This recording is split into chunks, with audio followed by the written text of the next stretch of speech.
Hola, vamos a abordar el tema de las nulidades en el proceso penal venezolano, más bien como una especie de clasificación de las nulidades en el proceso penal venezolano. Quien les habla es el profesor Ángel Serpa Aponte.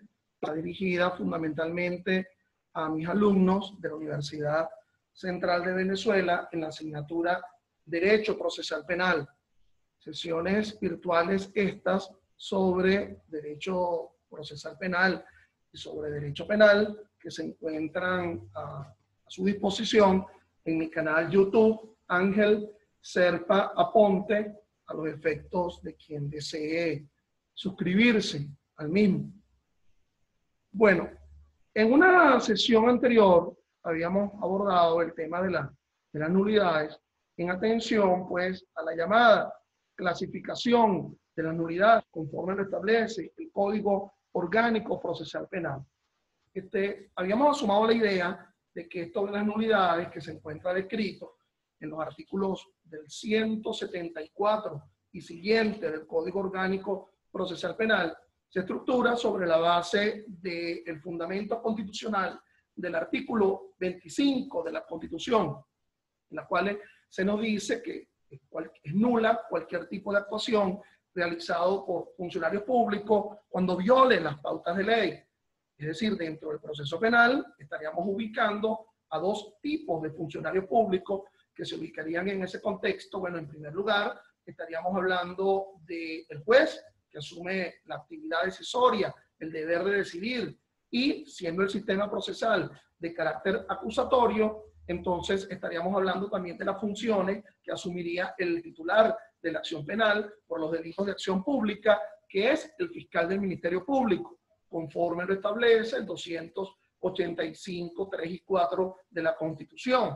Pero entendamos también que pueden existir procedimientos penales en donde ese fiscal del Ministerio Público pues no interviene.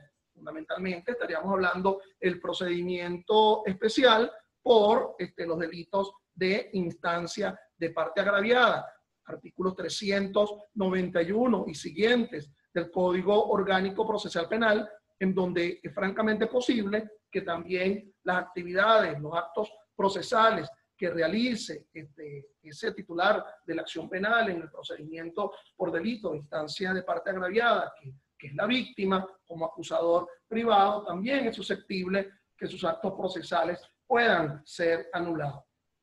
Habíamos dicho que lo que se anulan son actos procesales decisorios que provengan del juez o actos procesales de impulso, pero fundamentalmente actos procesales que asuma quien ejerza la acción, que sería el Ministerio Público y la víctima, porque indebidamente se concibe en el Código Orgánico Procesal Penal que se puedan anular actos de defensa, como por ejemplo el escrito de excepciones, o como por ejemplo una recusación que interponga la defensa frente a un juez, porque se esté cuestionando la capacidad subjetiva, se esté cuestionando la necesaria imparcialidad del juzgador.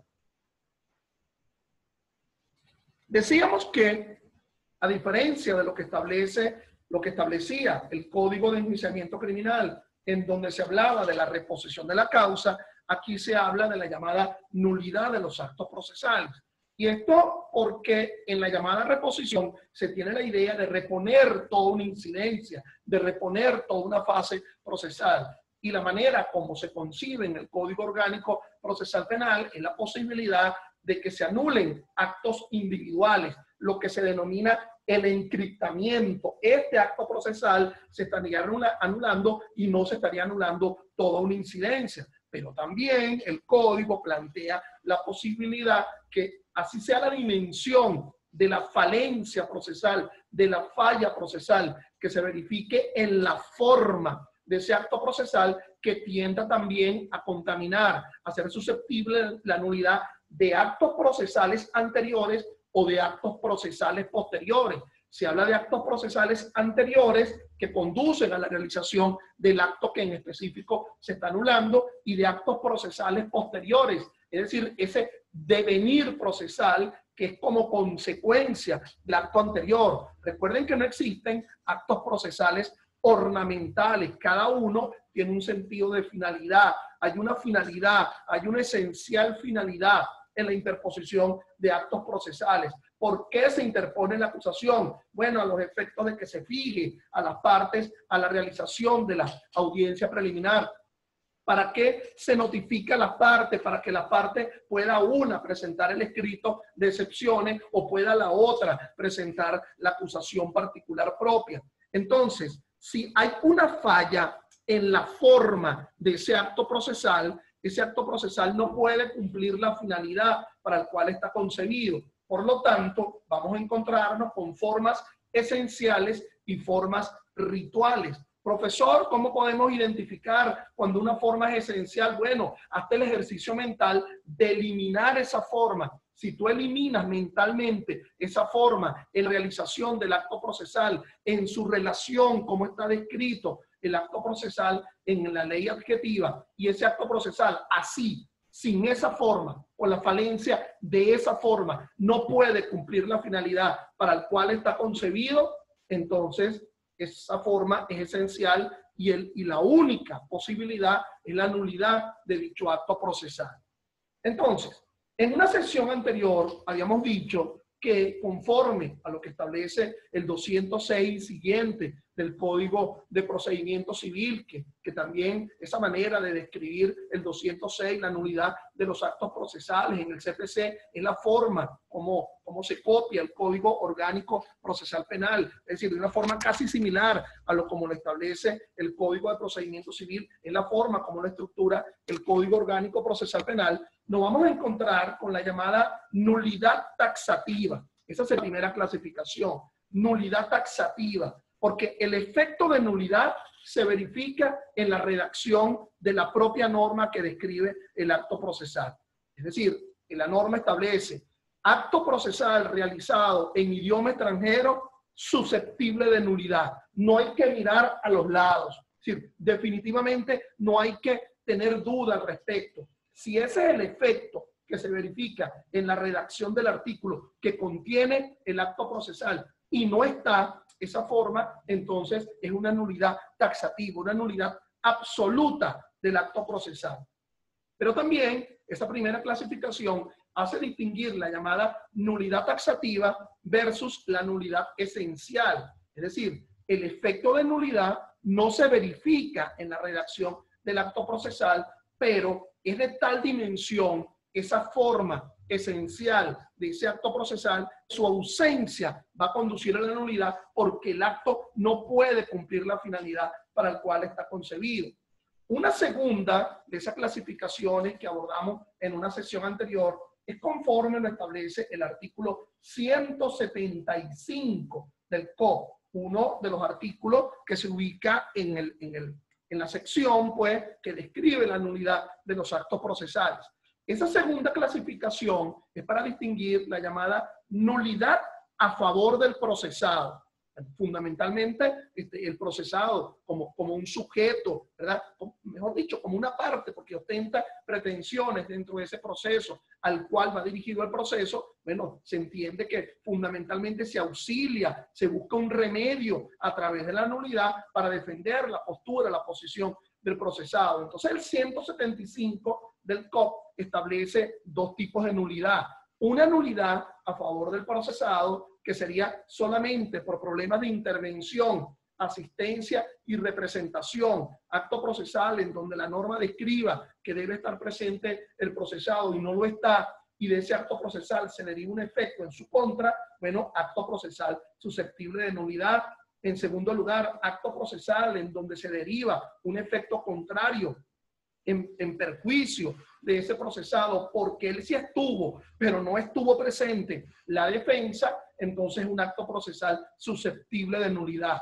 Aquí tendríamos que hacer la salvedad que existen dos importantísimos actos procesales que regula el COP, que permite la presencia del procesado sin el defensor que él voluntariamente ha escogido, como por ejemplo la realización de la audiencia preliminar, porque conforme el artículo 310 del código del COP se establece la posibilidad del llamado enjuiciamiento en ausencia. Es decir, si el procesado por una condición de contumacia, por una condición de prófugo o por una condición de rebelde decide no asistir a esa audiencia preliminar, entonces asistirá su defensor. Entonces, bueno, en todo caso, pudiera darse una circunstancia en la cual no asista el defensor y por lo tanto se le designa un defensor público. Bueno, esa sería una gran excepción a eso del artículo 174, pero como te das cuenta, no está ausente de la defensa, porque aunque no está su defensor privado, por lo menos hay la obligación del tribunal de designarle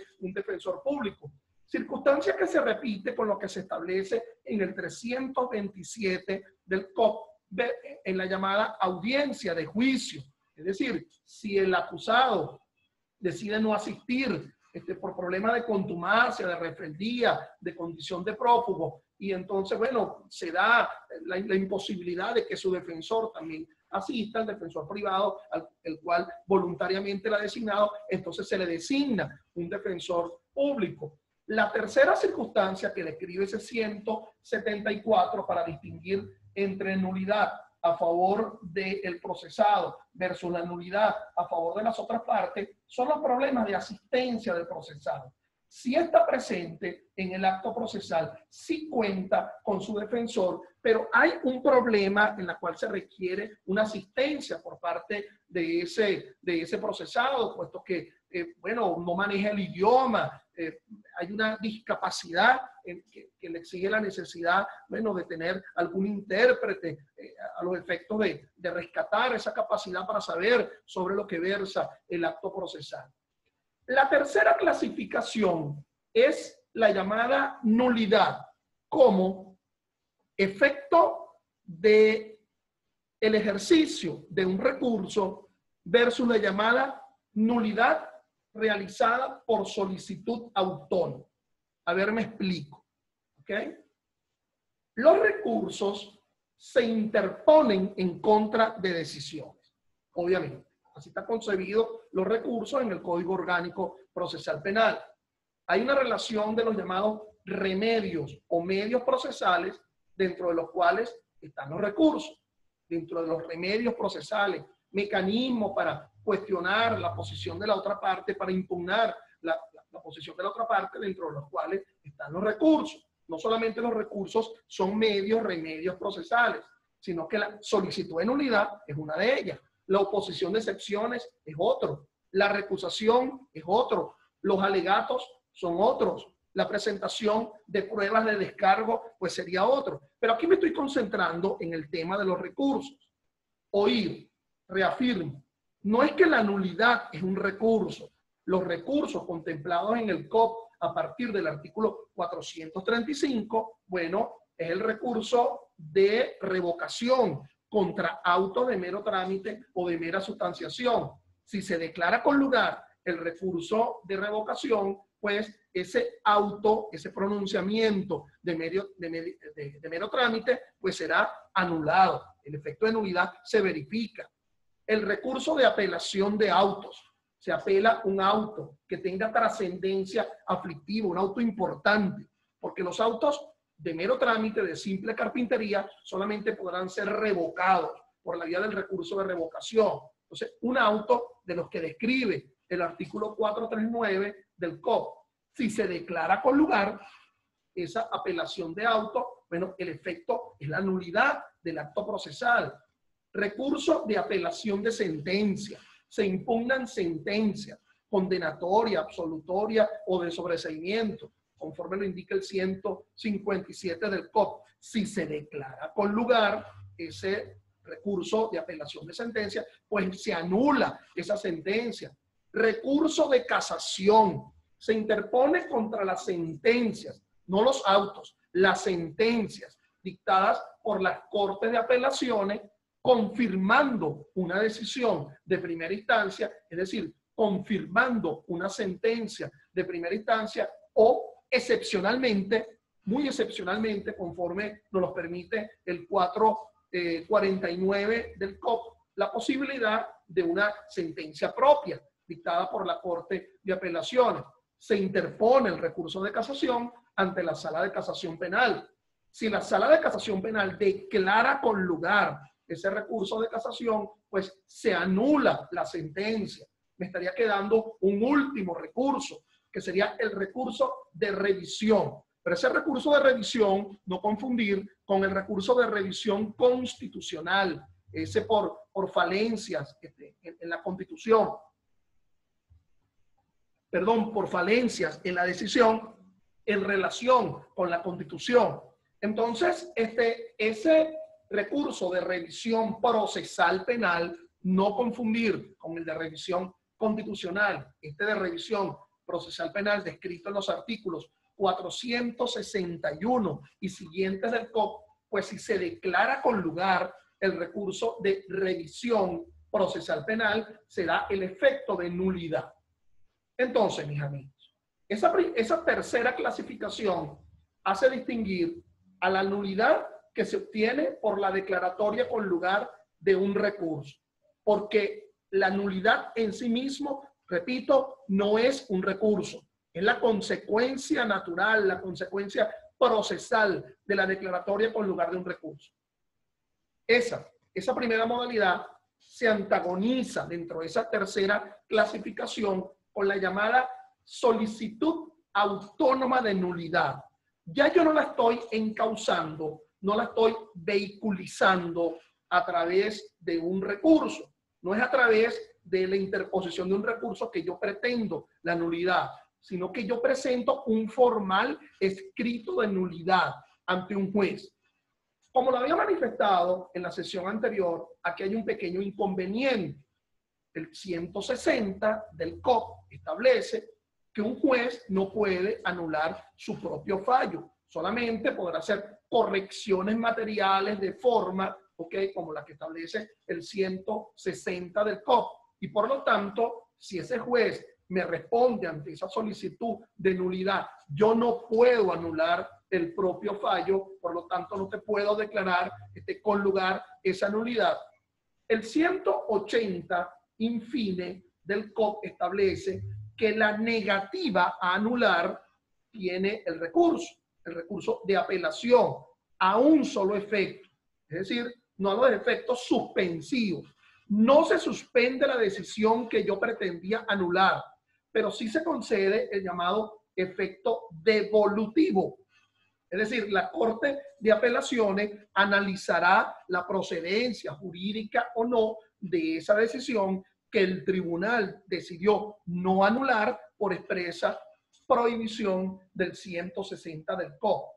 Pero repito, no solamente yo puedo presentar la solicitud de nulidad frente a una decisión, yo puedo presentar una solicitud de nulidad ante un juez frente a un acto de investigación, frente a un acto fiscal, como por ejemplo una acusación, como por ejemplo una imputación, como por ejemplo un acto de prueba, y por lo tanto ya no estaría negado ese juez por el 160 de entrada a no conocer la nulidad, porque no se trata de un fallo propio, se trata de un acto procesal frente al cual yo pretendo anular. Es decir, aquí no estaría actuando como un recurso, porque yo no pretendo que se impugne una decisión, de nuevo, repito, sino un acto de impulso fiscal.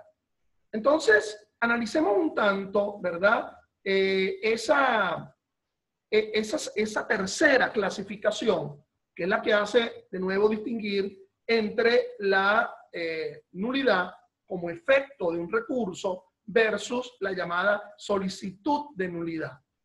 Fíjense aquí muy someramente, porque ya en estos cursos pues, virtuales, antes de que llegue el próximo mes de julio de 2020, estamos transmitiendo esto desde junio de 2020, ya aquí se encuentran los llamados recursos. En primer lugar, el llamado recurso de revocación, que puede ser frente a actos decisorios que se dictan en plena audiencia o frente a autos escriturados de parte del tribunal que sean de mero trámite o de mera sustanciación.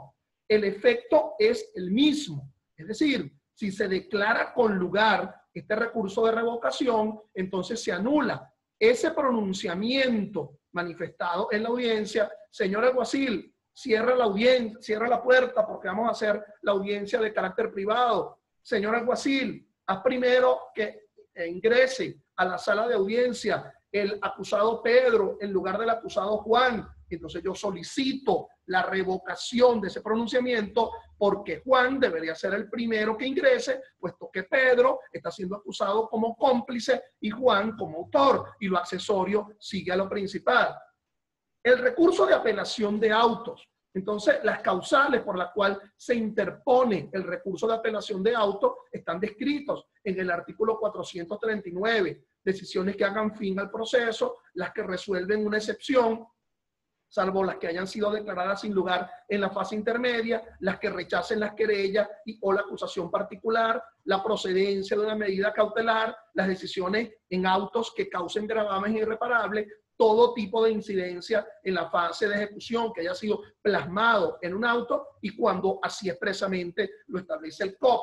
Entonces, cuando se declara con lugar esta apelación de auto, en primer lugar, para hablarles del primer efecto, se da el llamado efecto rescindendi, es decir, se anula ese auto. Por cierto, frente a la apelación de auto, pudiéramos tener dos efectos: el efecto rescindendi y el efecto restitutorio. ¿Ok? Rescindendi, bueno, se anula ese auto dictado por un tribunal de primera instancia. Lo anuló la Corte de Apelación. Y esa Corte de Apelaciones puede decidir que otro tribunal de similar función, de la misma jurisdicción y del mismo circuito, vuelva a realizar un pronunciamiento. Es decir, no restituye, lo que hace es rescindir, anular exclusivamente. Pero puede ser que dicha Corte de Apelaciones no está impedido por las pautas que establece los artículos 440 y siguientes del Código Orgánico Procesal Penal. No solamente se conforme la Corte de Apelaciones con rescindir, se anula el acto procesal, pero en su lugar lo sustituyo por otro.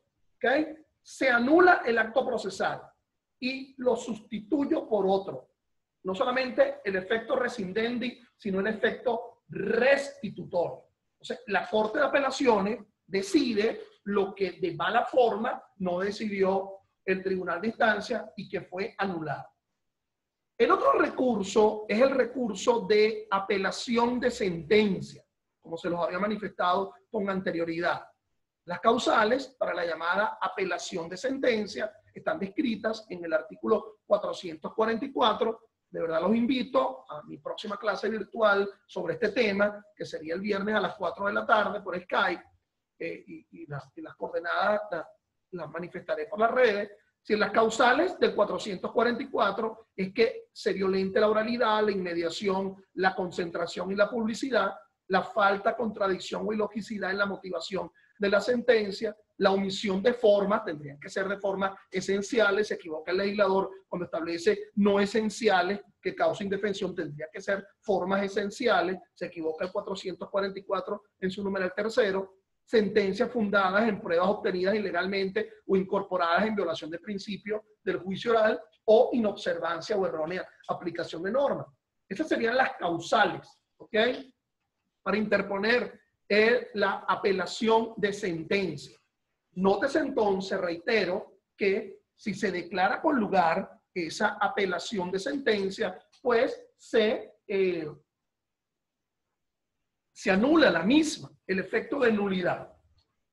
Ustedes preguntarán, profesor, ¿y lo que pasaba con la apelación de auto, la llamada efecto rescindendi y efecto restitutorio? Bueno, aquí sí se encuentra muy coartado de manos, ¿verdad? Esa Corte de Apelaciones para el llamado efecto restitutorio. Es decir, cuando mucho se anula esa decisión, bueno, tendrá que ordenar que, de nuevo, otro tribunal de juicio inicie la fase de juicio, o si fue una sentencia condenatoria que se derivó, ¿verdad? Por la admisión de los hechos, por parte de un tribunal de control, bueno, que otro juez de control realice la audiencia preliminar. Y si fue una sentencia de sobreseimiento, que fue dictada por un tribunal de control, ¿verdad? O por un tribunal de juicio. Las posibilidades que se le permite al tribunal de juicio y el tribunal de control cuando declara con lugar una excepción o cuando no admite una acusación y en su defecto dicta una sentencia de sobreseimiento, bueno, ordenará de nuevo a un tribunal de control a que realice la fase intermedia y vuelva a realizar la audiencia preliminar. Muy limitada tiene la posibilidad la Corte de Apelaciones de dictar una decisión propia. Es decir, anula una sentencia condenatoria y en su lugar dicta una sentencia absolutoria. Es decir, restituye una sentencia ya anulada. Esa posibilidad vendría dada por el último numeral del artículo, numeral 5 del artículo 444 del Código Orgánico Procesal Penal. Es decir, quien se equivocó fue el juez al decidir. Es decir, hay un problema de violación a preceptos legales en el acto decisorio. Pero esa posibilidad es muy limitada. Yo conozco una sola y la decidí yo como juez en la Corte de Apelaciones Penales de Caracas y analizar el tema en esa clase virtual sobre la llamada apelación de sentencia. Bueno, el otro recurso es el recurso de casación. ¿Ok?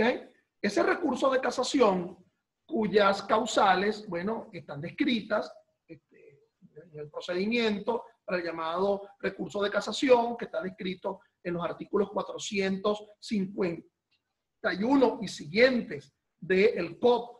Falta de aplicación, indebida aplicación, errónea interpretación por violación de precepto legal. De nuevo, repito, eso se debía frente a una sentencia dictada por la Corte de Apelaciones, sentencia dictada por una Corte de Apelaciones en la cual no se ordenó la nulidad de la sentencia dictada por la primera instancia.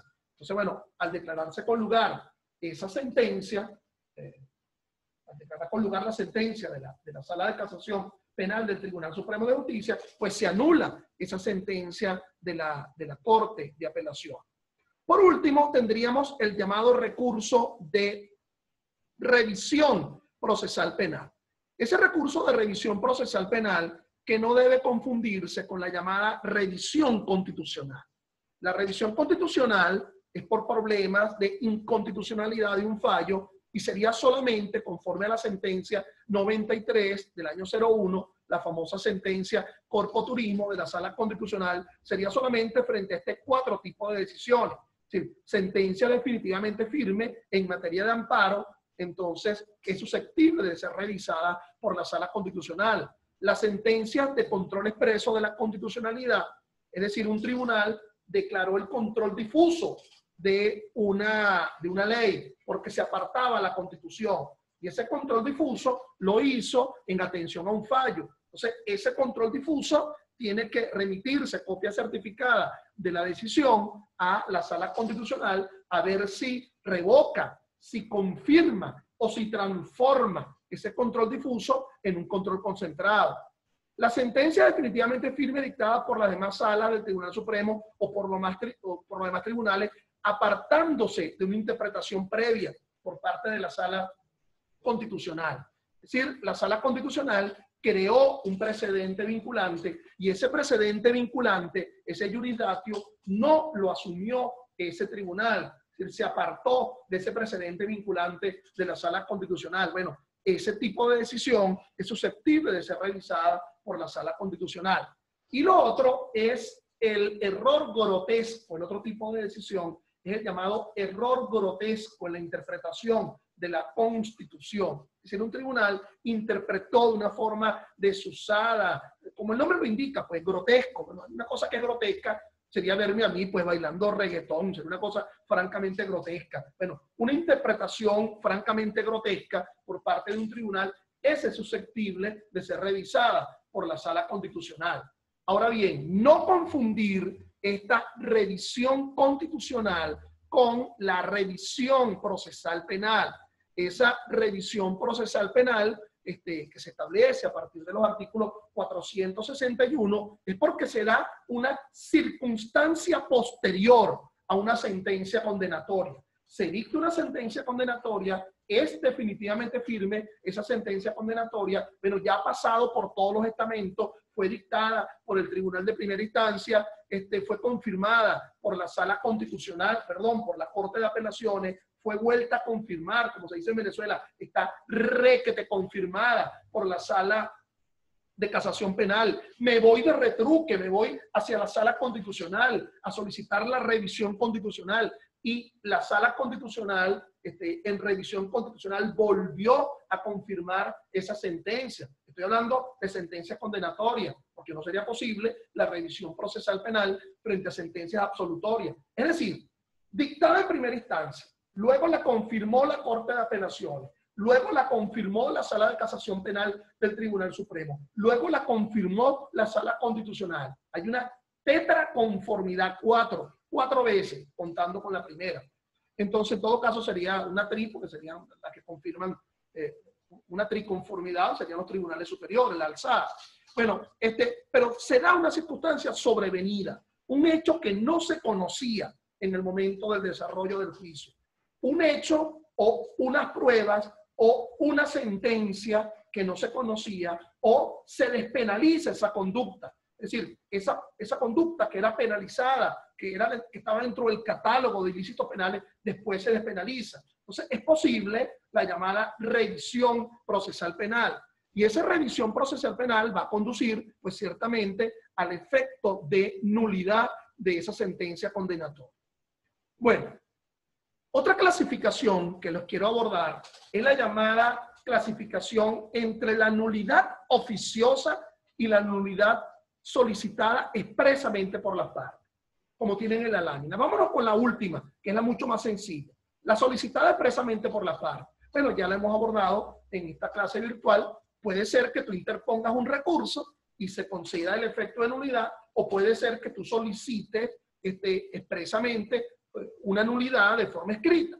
Pero la nulidad oficiosa es la que asume el propio juez sin que ninguna de las partes se lo haya pedido. Un tanto extraño, ¿verdad? Un tanto bien extraña esta nulidad oficiosa, porque si nos encontramos dentro de un sistema acusatorio en la cual el juez no tiene por qué estar accionando ni estar defendiendo a nadie, sino que lo que tiene que decidir por qué tiene que asumir una posición de parte, porque tiene que, más que asumir una condición de parcialidad y no de imparcialidad, más bien una circunstancia de parcialidad con T, asumir una condición de parte.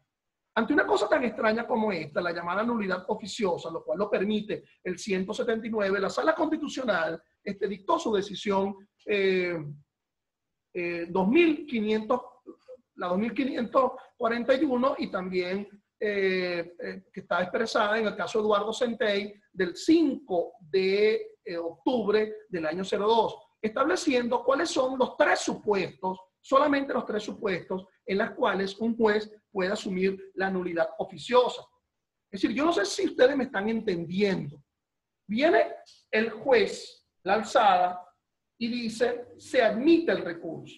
Perfecto, pareciera que esta es la última palabra, pero yo veo que a la decisión le sobran páginas. ¿Okay? Se inadmite el recurso, se inadmite, pero veo que le siguen. Bueno, la próxima página es la llamada nulidad oficiosa. O sea, bueno, esa nulidad oficiosa contra una decisión que expresamente no tiene un recurso, porque así lo decidió el propio tribunal, solo se da en tres extremos. Valga la cacofonía. Uno, cuando se trate de alguno de los vicios de nulidad absoluta descritos de manera taxativa en el código. Bueno, aquí tendríamos el perro volviéndose a morder la cola. ¿Qué serían los vicios de nulidad? Bueno, en primer lugar, problemas que violentan el debido proceso, cualquiera de los derechos que conforman la garantía al debido proceso en el artículo 49, pero también las primeras 23 garantías procesales que regula el Código Orgánico Procesal Penal. Segunda hipótesis, vicio de inconstitucionalidad que obligue al juez a hacer valer la preeminencia de la Constitución, activar el control difuso que dispuso el artículo 19 del COD y el 334 de la Constitución en relación al 7 de la Constitución. Es decir, la nulidad oficiosa es posible cuando expresamente la norma, la ley adjetiva, no le conceda recurso, niega el recurso, como por ejemplo el 250 del COP, es decir, ante la negativa de modificar una medida cautelar, de revocar una medida cautelar, no hay recurso, lo dice expresamente el 250. Sí, pero en este caso tendríamos que desaplicar ese artículo 250 para el mantenimiento de la incolumidad de la Constitución. Oye, porque esta persona ya está privada de la libertad por durante 5 años sin que siquiera se le haya iniciado el juicio oral y público. Se está violentando, pues, el principio de libertad, el principio de interpretación restrictiva, conforme al artículo 230. La tercera hipótesis es, de acuerdo a la sentencia del 5 de octubre del año 02 de la sala constitucional. Mis amigos, yo aquí me equivoqué. En realidad no es el 5 y no puedo dejar de mencionarlo porque es mi cumpleaños, pues, el 15 de octubre. En realidad fue el 15 de octubre del año 02, por favor. La tercera hipótesis es cuando la nulidad comporte una modificación o revocación de la decisión a favor del imputado. Explico. Había 2 litisconsorciados pasivos, ¿ok? Uno solo recurrió. Es decir, había 2 condenados. Uno solo recurrió. El otro se conformó con el fallo. ¿Ok? Bien sea porque el otro que está condenado es como cómplice y el que está recurriendo es el que está como autor, una pena importante.